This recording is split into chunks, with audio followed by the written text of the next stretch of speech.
que não é segredo para quase todo mundo que joga videogame é que os consoles de videogame são definidos por gerações. Caso o senhor não saiba, quando você liga o seu PlayStation 5, está ligando um console de nona geração. O pimpolinho prateado que nós vamos falar hoje pertenceu à sexta geração de consoles de videogame. Foi nessa geração que pudemos testemunhar a SEGA do Japão dar adeus ao mundo dos consoles de videogame com o seu Dreamcast. Este seria o último console lançado no mercado por esta empresa. Também pudemos ver a Sony engolir todo mundo literalmente com o seu console PlayStation 2. Afinal de contas, o PlayStation 2 era o sucessor de um já famoso console lançado na geração anterior e que também tinha sido um sucesso, o PlayStation 1. Foi nessa época que a Microsoft colocou no mercado pela primeira vez o seu console Xbox, que dali para frente viria a travar uma batalha nervosa com o console da Sony, o PlayStation. Por fim, a Nintendo tentava inovar mais uma vez com um lançamento inusitado em formato de quadradinho chamado GameCube.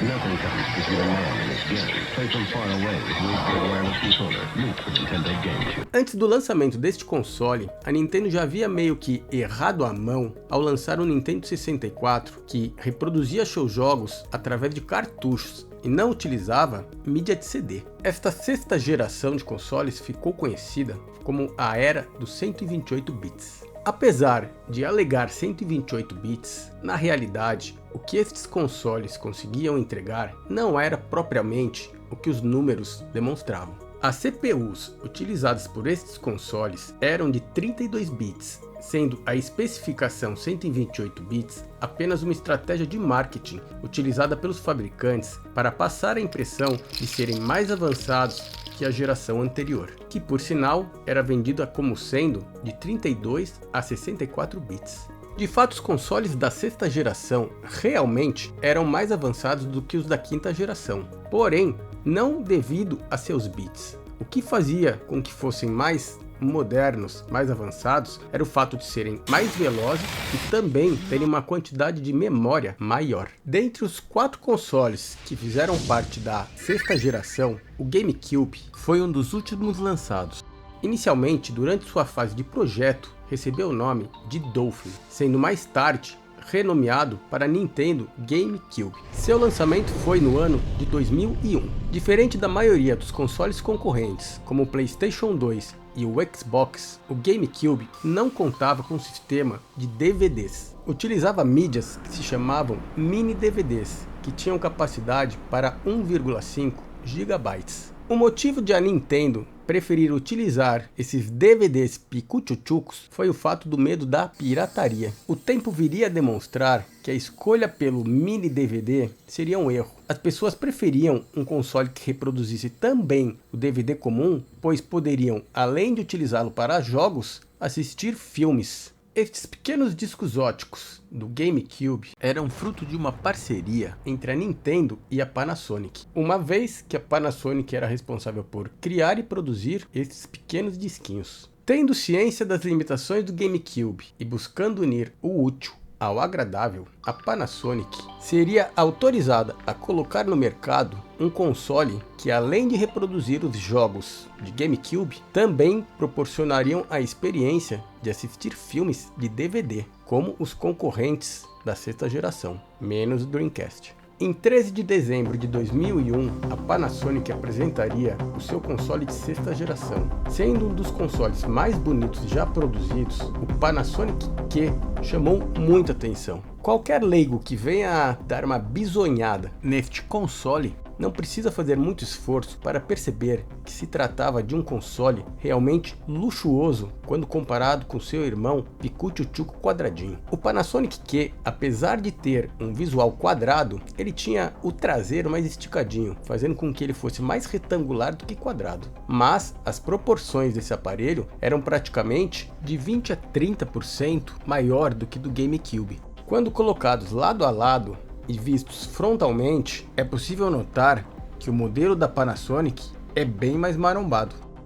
O que mais chama a atenção no marombadinho é seu visual cromado. Enquanto seu irmãozinho tem um visual de cor chapada e fosca, o Panasonic Q brilha e brilha muito, principalmente quando se liga a ele e a iluminação de LED se faz presente. Na verdade, eu não sei se é LED, acho que é LED, mas é muito legal, parece LED. Se por um lado o GameCube tem uma alça na sua parte traseira, o modelo da Panasonic possuía uma alça superior. Dentro desta alça fica uma tela de LCD de cor azulada, bem legal quando ligado no escuro. Já o modelo GameCube não tem tela de LCD. No cubinho da Nintendo, um mini DVD é colocado pela parte de cima do aparelho. Já no Panasonic Q, ele possui uma gaveta que é aberta eletronicamente e o DVD de tamanho normal pode ser inserido. Assim como todos os DVDs existentes na face da Terra possuem um controle remoto para chamar de seu, o Panasonic Q não fazia diferente. Mais uma vez, levava vantagem sobre o seu irmão caçula, que não tinha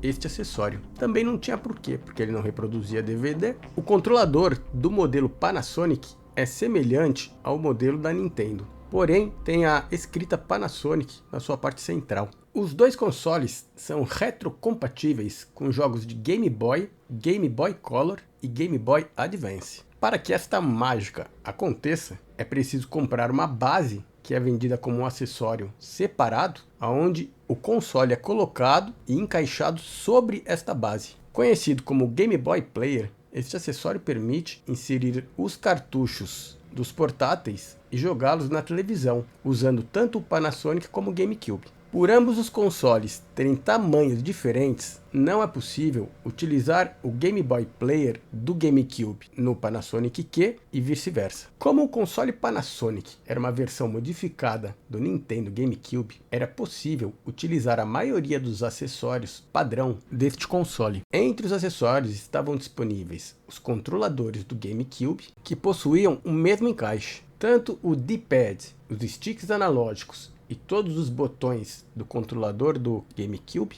eram perfeitamente utilizáveis no Panasonic Q. Cartões de memória. O Panasonic tinha 2 slots de cartão de memória para salvar os dados do jogo. Ele suportava cartões de memória do GameCube, que permitia aos usuários armazenar o progresso do jogo e configurações também. Uma vantagem do Panasonic eram os cabos de vídeo componente. A saída de vídeo componente, suportada pelo Panasonic, fornecia uma melhor qualidade de vídeo do que os cabos AV padrão. Os cabos de vídeo componente estavam disponíveis separadamente e permitiam aos usuários conectar o console a uma TV ou monitor que suportasse esta tecnologia. Apesar de gerações anteriores engatinharem na conexão de internet e timidamente oferecerem algum tipo de conectividade online, foi na 6ª geração que realmente ela começou a ganhar força. O quadradolho prateado tinha adaptador de banda larga, que era um acessório que permitia jogos multiplayer online, assim como o GameCube. Existia também um controle sem fio chamado Wavebird. O Whisky Bravo foi uma opção de controle sem fio para o GameCube. Oferecia liberdade de movimento sem a utilização de cabos.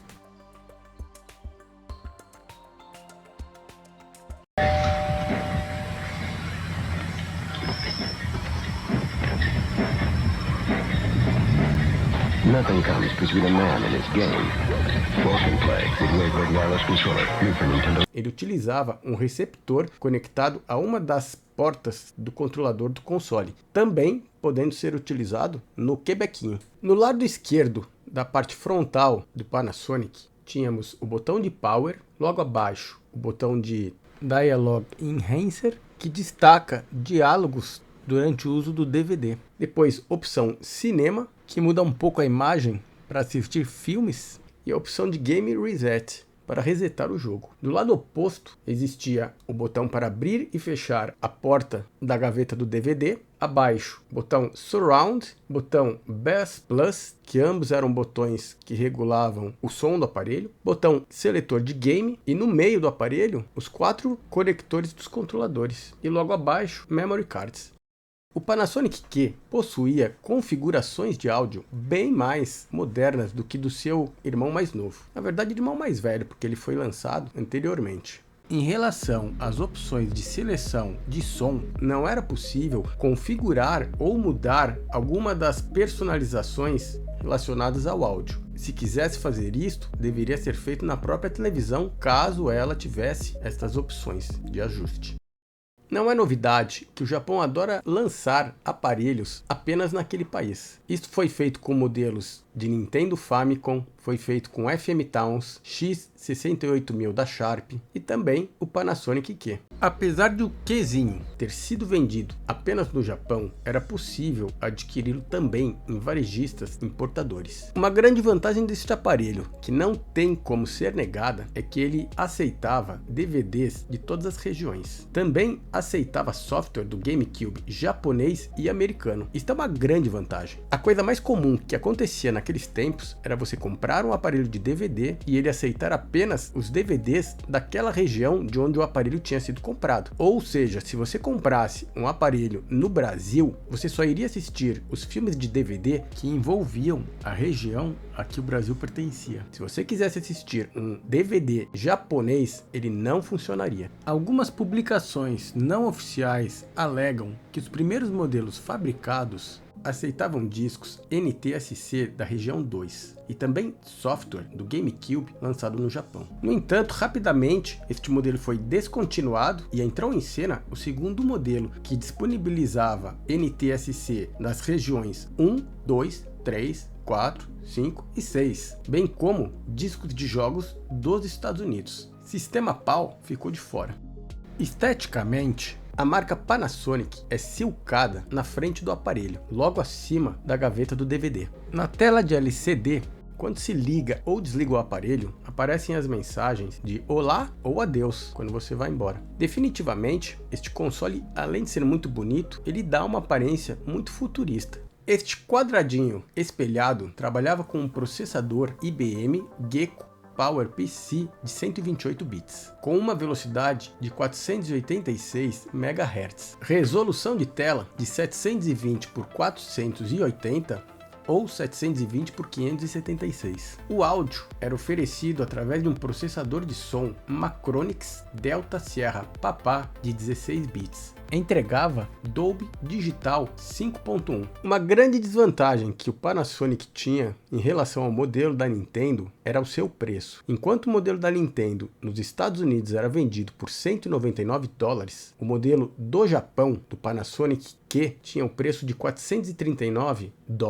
Ele era mais que o dobro do irmãozinho menor. Deste console foram produzidas menos de 100 mil unidades. Ele foi lançado no dia 13 de dezembro de 2001 e descontinuado em dezembro de 2003. Atualmente, ele é um console bem raro de se achar, devido à pouca produção e também por ter sido limitado ao Japão, e é um objeto de desejo de colecionadores do mundo todo.